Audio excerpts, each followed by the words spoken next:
Opium Western Radio. Yeah, let me tell you a cultural thing for our generation. For some reason, it became the shit to be able to cough up lines from quotable movies around your bros. And there were movies like Stripes, boom. Yep. That was a big quotable movie. Animal House, boom, big quotable movie. Or you could even go to the dark side and quote Apocalypse Now. It's a guy thing. Yeah. It's a guy thing from the 80s. Yeah. Animal House. 8 years of college down the drain. Down the drain.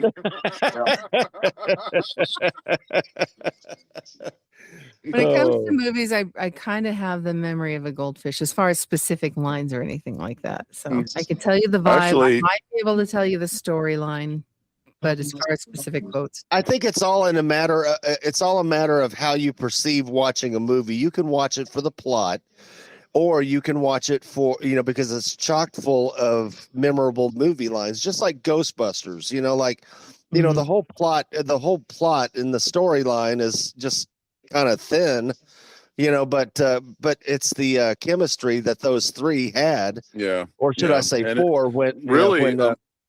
A movie with quotable lines, it's really the hallmark of a great movie. Honestly, I agree. It can make a bad movie a good movie, if it has really good lines in it. Yeah, I mean, it can be as basic as like Dirty Harry, go ahead and make my day. That reminds me of the small C movies from the 70s where all of a sudden the hero stops, looks directly into camera, and spews his memorable line. Oh yeah.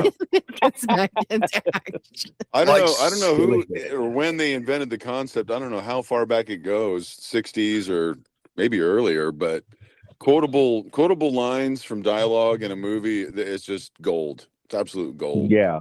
It's like Sands to the Hourglass. So the days of our lives. I know that one. So speaking of movie lines and me not knowing a thing and failing the test, it's back to school time. So I thought it would be fun. I haven't been in school in like 50 years. Do we have to go there? We do. I flunked in fourth grade. You're gonna pull in the age thing. You gotta let the kids know that they're not alone, right? We've been there before them and we survived. Bryan, you were great last night, man. You played your butt off. Still attached. Thank you, though. You did. I think we all did. Last night was a smashing success. Steve was a ladies' man last night. That's what I hear. I know, man. I can't wait to see the list of phone numbers. I didn't get any, but those. But I tell you, a lot of emails. A lot of those women did the code on our tip jar. They so a lot of them are going to subscribe to us. Nice. Yeah, so it's not like we're never going to see any of them again. All right, so you got to have some consistency then. Yeah. Consistency. Hey, I got to show you something. Can you see this? Oh, who's that? Is that little Steve? That's me my senior year being That's voted. Emilio. That's being voted most musical with my friend Laura Work, who is now Laura Hillman. Look at that. You do look like College. Emilio. Joe College. I can give you my senior picture here. Okay, here it is. Oh, you look corporate. How about How come you're not a banker? Well, I look like one, don't I? I was just gonna play one on TV. Ah, gotcha. He has to change his name to Bob the banker. Bob the banker. Everybody is something to somebody to something. Larry the cable guy. Yeah. Right. Mike the intern, Steve the whatever, I don't know. Steve the ladies' man. Steve the ladies' man. Steve the dweeb. Steve the dweeb. Oh, thanks for that, Bryan. Anytime. So, Bryan, Steve said he is like the Anthony Michael Hall of the Breakfast Club, and Dane claimed Hall Monitor. Do you identify with any of the characters in the movie The Breakfast Club? Yeah, I'll be the main guy with the big nose and the trench coat. You're I can see that. Yeah, that'd be me. Judd Nelson. Thank you. That's it. John Bender was his name. That would be me back then. That would have been you. Yeah. See, I was different back then. I was kind of a quiet guy, serious guy, you know. And then I went to college, and then something changed after that. I don't know. I got distracted by some things, and but I managed to get through. 8 years for a 4-year degree. Yeah. Hey, whatever it takes. Hey, a lot of people go to college for 8 years. Yeah, I know. They're called doctors. I knew I wanted to be a rock star until I was 14. So until I was 16, that was my college. So, Bryan, let's just kind of go into that a little bit, if you don't mind. Oh, I mind. You do? Okay. Okay, well then, moving on. How did you end up, because we had in a previous episode talked about how you hit the road touring at the age of 16. So we didn't really unpack how that happened, though. How did that happen? I grew up country and had no neighbors. So I was the only long-haired kid. So everybody else would be doing other stuff. I go home every night, practice guitar every night. And then how did you hook up with somebody to tour with? Kind of a weird long story. This one guy playing with the other band, saw me playing at a party, and this guy was the punk rocker, and this is the rock band. He thought I'd fit the part more, so that's how it happened, and went on the road, and here I am today. There you are. Wow. I summed it up long and short. So you were discovered, really. You were discovered. Yeah. When you're 6'4", you can't hide. and you have the biggest instrument, the big ass bass, so you can't hide.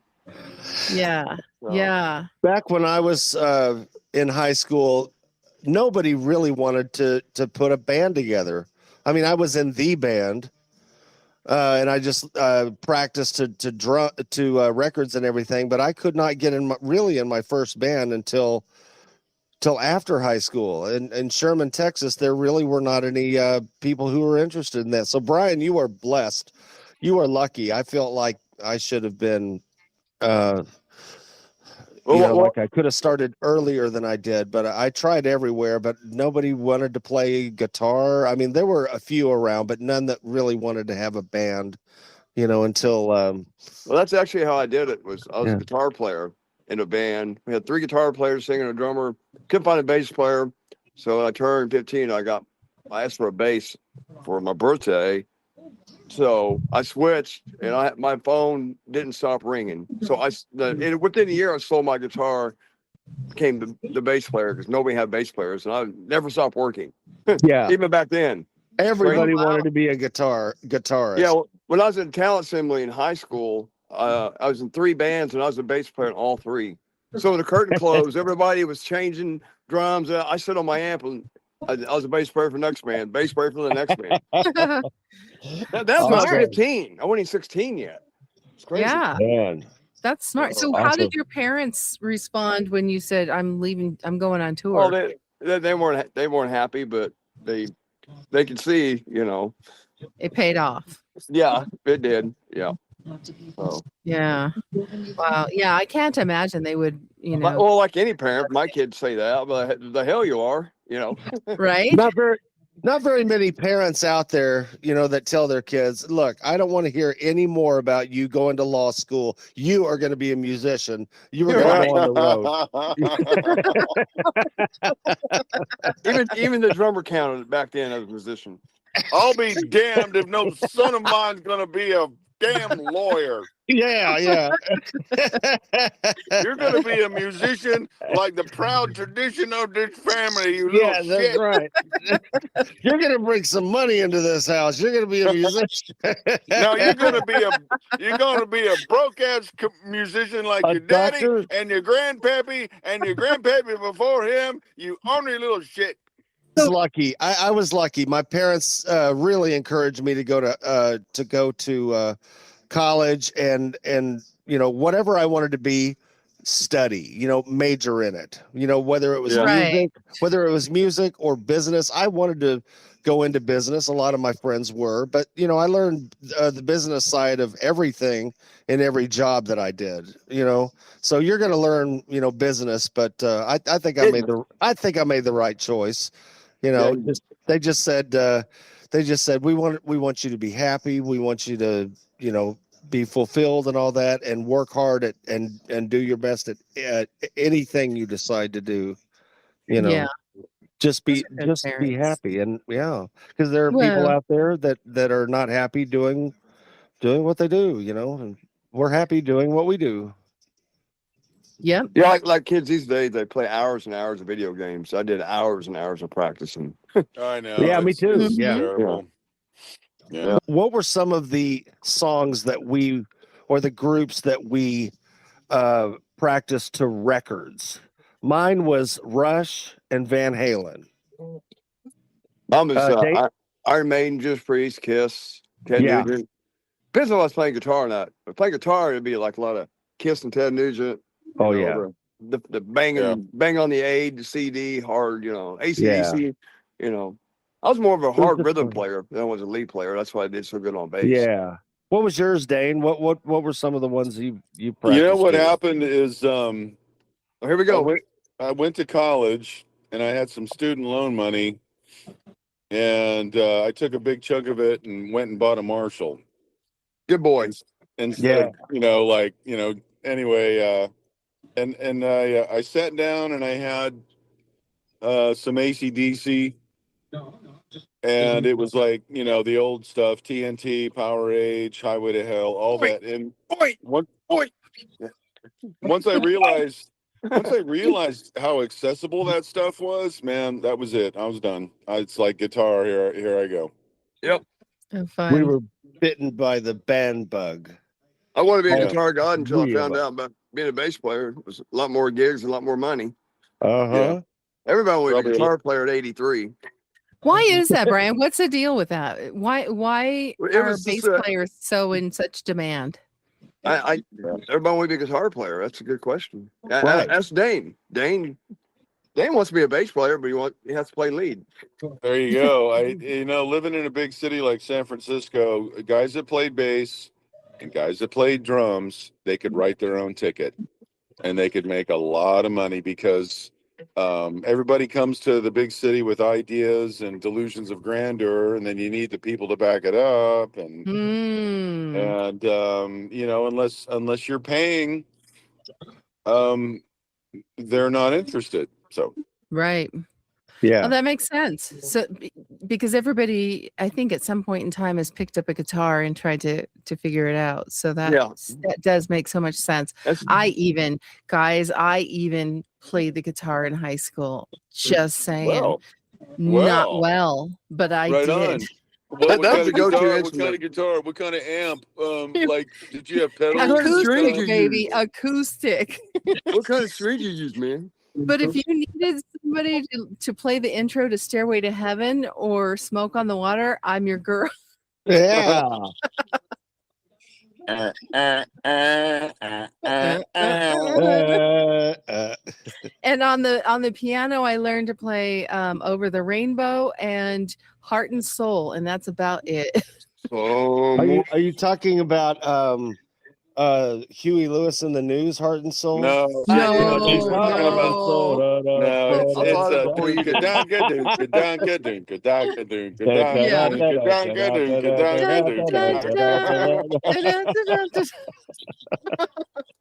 Oh, Yeah. You know what? I take that version does over that. Huey Lewis in the News any day. Yeah. that was a good song. You could have learned "Smoke on the Water" on piano, even though it's not a piano tune. Da, da, da. You can play that on any instrument. When I was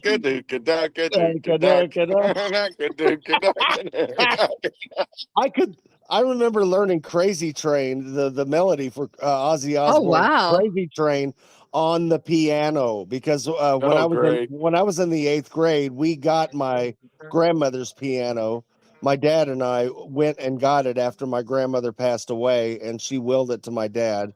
And we got rented a pickup or borrowed a pickup truck from a friend, and Dad got me out of school one day, and we drove to Bueller, Kansas, and we loaded it up and took it back, and I just started getting interested in it. And Nice. every it seems like every rock song that I heard, I went to the piano and tried to figure out the melody.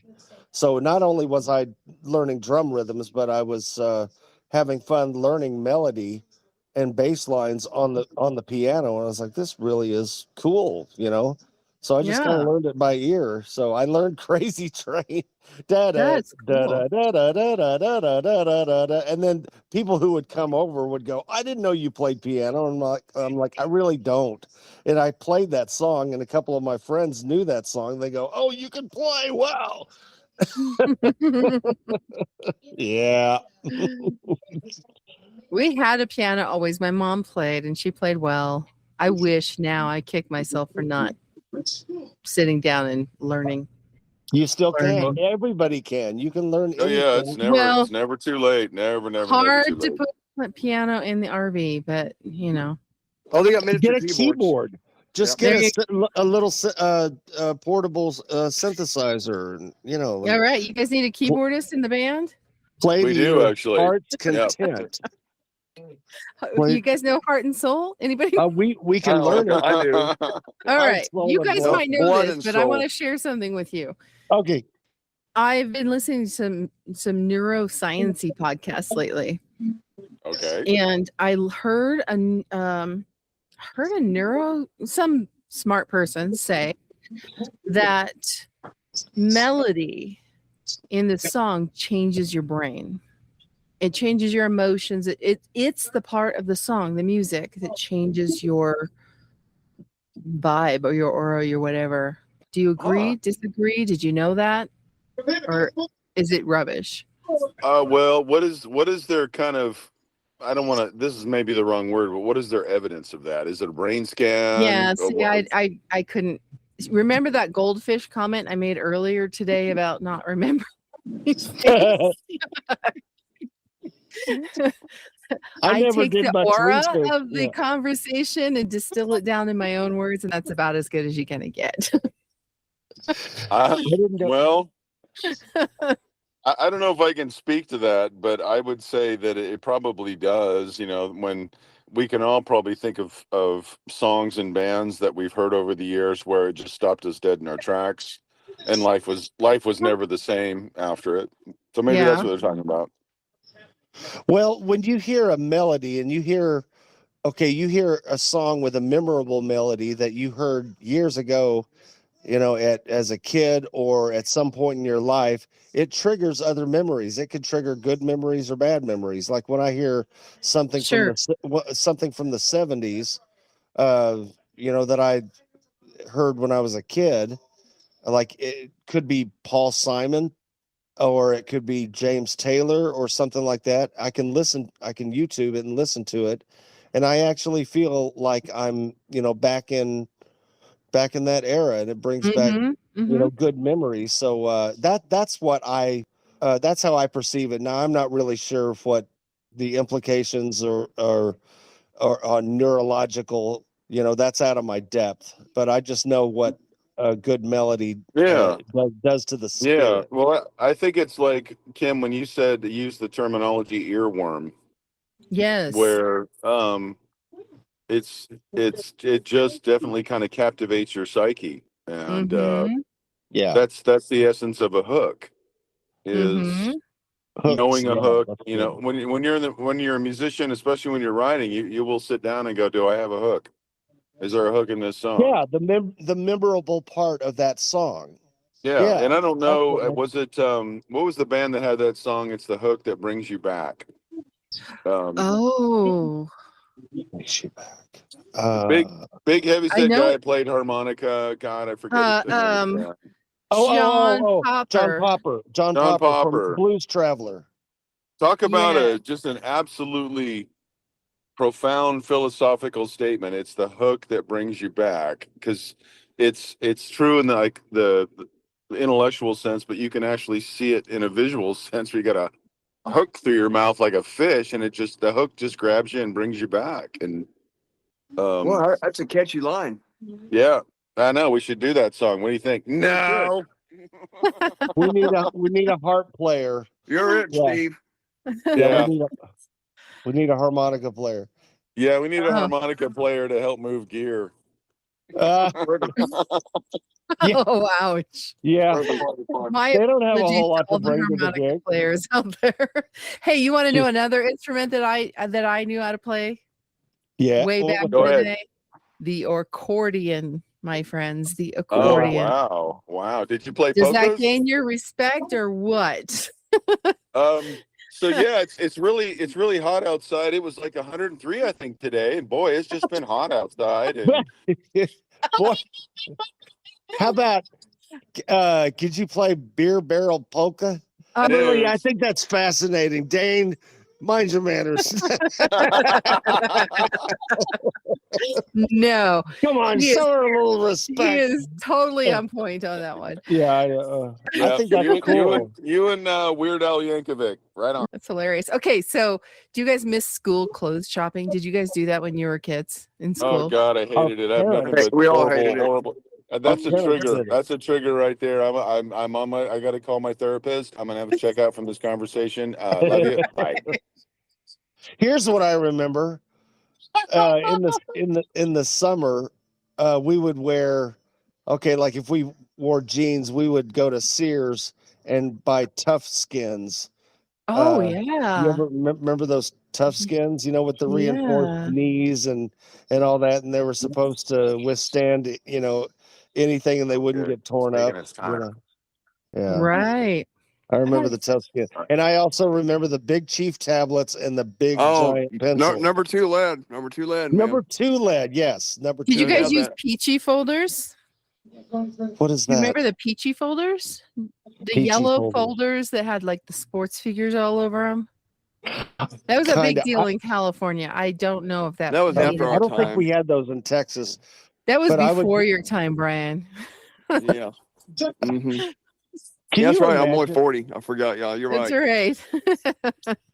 Yeah, we didn't have anything. Yeah, we didn't have phones or computers or anything. No. Yeah. Yeah. what's that? Yeah. My grandkids are going school shopping right now. That shows my age. And I went to a consignment store, and it was off day, and it still was a bundle of money. I mean, Oh going God. back to Yeah. school shopping is crazy and incredible. Oh, I remember that's my mom terrifying. used to put it on layaway. Like in May, she'd put our school clothes on layaway, which they don't do anymore. Yeah, Nobody does layaway right. anymore. But Yeah. would you guys go back to school? Would you? Would you go back to school if you could right now? Mm. I don't think so, because it's very expensive, and the last thing I need is Homework. something else to put me in debt. Student loans and all that. I mean, you Yeah. can learn. Well, You high can school learn though. on High your school, own. public school, it's free. Public school. Oh, would I go back? Are you talking about time traveling? You talking about Maybe. time Okay. traveling? That's what Sure. you're saying. Oh, okay. Would Okay. ya? If What I could about travel going? back in time, I would go back. Okay. I'd like to meet Hey, Napoleon. check this out. I'd Check like to this go out. to war with Napoleon. If we Oh. went back to school, could go back in time and be young again when we were in school, knowing what we know now, yeah, I'd go back. Yeah. with go the back. wisdom that we have now, sure, I'd go back. But if we went back, no, with the knowledge that we had back then, I don't think so. I don't know. Yeah. Brian, you'd go back? Yeah. If I knew what I knew now back then, What Yeah. would you do? Just why? I'd become a millionaire and say yes to some of the bands I said no to. Ah, smart. Yeah. Wow. Smart. Smart. I read a lot of, or I listen to a lot of documents. You can find a lot of stories like that, like what Yeah. people should have done, or people getting famous real fast and all that, and getting screwed out of your record deal or something, or getting out of debt that you couldn't get out of, or signing a big deal or a bad deal or something like that. God, it's sad, and I don't know. I just got to pray for those people. Absolutely. But also, we're all that person, just like Bryan was saying. We're all that person. We've all made decisions that if we would have made a decision slightly differently, it would have had a whole different impact on Right. life, career, I think. Yeah, talk about timing. How about Mr. Hand? What? Why do you shamelessly waste my time? I don't know. I knew Steve be the man. Aloha. Yeah. I am Mr. Hand. I have just one question. This Can is you history. attend my class? It is for your own good. And if you can't, I can make you. Right. This is history. There's a globe. If we don't get some new rules and pronto, we'll just be bogus too. Yeah. Exactly. Well, Mr. Spicoli, I think I've made my point with you. Mr. Hand. Oh, Spicoli. That next year, you're going to flunk me? Oh, I think you'll squeak by. Hey, that's a good expansion on the subject matter, going back to school. Right? Yep. Oh, yeah. That's one of my all-time faves. Oh, yeah. I love that. I love those. Yeah. So many movies. lines. I would go back to high school if I could go to Ridgemont circa 1980. Yeah, I would. Yeah, whenever. Yeah. You guys are so funny. You're so funny. I love you guys. I love you, man. Did you see Urban Cowboy? I did. But I was too young to go to concerts. But I loved Urban Cowboy. I saw Star Wars and it changed my life, and I saw Coaching Times in the first time. Oh, dude. My first concert was Cheap Trick. Ooh, good choice. I've never seen Cheap Trick. I would love to see Cheap Trick. Yeah, when I was 12. Good choice. But it's not cheap. But they're not cheap. Yeah. It's not cheap. True. It's not cheap to go to concerts. It's a trick. Yeah, are you tricking me? Are you tricking me? It's a trick. It's just a little trick I have, My first concert come on, was. man, I want you to want me. I want you to want me. There you go. What am my I, the first Dream concert Police was, here? Are you the Dream Police? Hey, your mama's all right. Your daddy's all right. They just seem a little weird. Just seem a little bit weird. Surrender. The magic of Robin Zander. So the first concert I got invited to was Blue Oyster Cult in Aussie. I didn't go though. Oh, you're a bad girl. The first concert I actually went to was Beach Boys. No, oh gosh, what was his name? Weird Al. It just flew out of my head. No, think 60s, 50s, and 60s. Fabian, Bobby. No, Blues Bobby Guitar. Jones. Chuck Berry. Oh, Chuck very good. wow. Berry. There you go. That's all right. Yeah. That boy yeah, can play some 3 chords, let me tell you. I'll tell you what, if you're going to pass up on Ozzy and Blue Oyster Cult for Chuck, you redeemed yourself. No, It's I didn't all right. pass them up. I just was too young, and my mom said no. Oh, okay.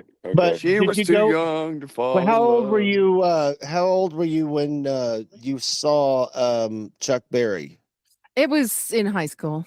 High school. Did you remember. have? I went with my mom, and he was doing a benefit concert because and you had no She was particular. 11, 12. Did you have no particular place to go? yes. Oh my That's God! true. Sorry. Stop, Steve! Stop! That's 3 for me. Yeah. Oh, Johnny, be good. Come on. That Stay on subject. School memories. Yeah. Athletics, gym. No, let's not go there. Let's Musicians Coach- and gym. I don't. That's not going to be Coach- good. Yeah, coaches. that's a mix. Coaches. I don't know. how- We got Bryan, an athlete here, so maybe he has a different spin on it. Go, Bryan. How did you become a football player? That's right. You were a yeah. football player. Yeah. Oh, I wasn't in high school. I was in junior high. I didn't do that till later in life. Okay. Oh, Yeah. okay. Yeah. I had a 33-year-old middle-age crisis, so I joined a semi-pro football team for 2 years. Wow, dude. Wow, That's man. amazing. Yeah, What position did you play? wide receiver and special teams. Nice. Wow, man. Yeah, At 33, that reminds me of a movie with Wahlberg where he decided to try out for the Steelers or something. oh There's yeah, an arcane remember, movie yeah. reference for you. yeah. What was the team? Was that in Springfield? Spring Pro Rifles, yes. Rifles. Okay. Yep, Spring Pro Rifles. Do they still have? Dude, I don't know. That was a couple years ago. Yeah. I A think couple. No, I think they're called. They changed the name to Wolfpack or something. If it's still a thing now. Yeah. So no, it was pretty cool though. We went undefeated for 2 years. I will say this: we had such a great show last night that John at the bar said, "You guys, your last two sets, you were just like floating. It was incredible." And he said, "Do you remember the movies? Have you seen the movie Sinners?" And right away, I knew what he was talking about because he was referencing a scene in that movie that is just sublime. The way they incorporate the blues and the roots of blues music and how it.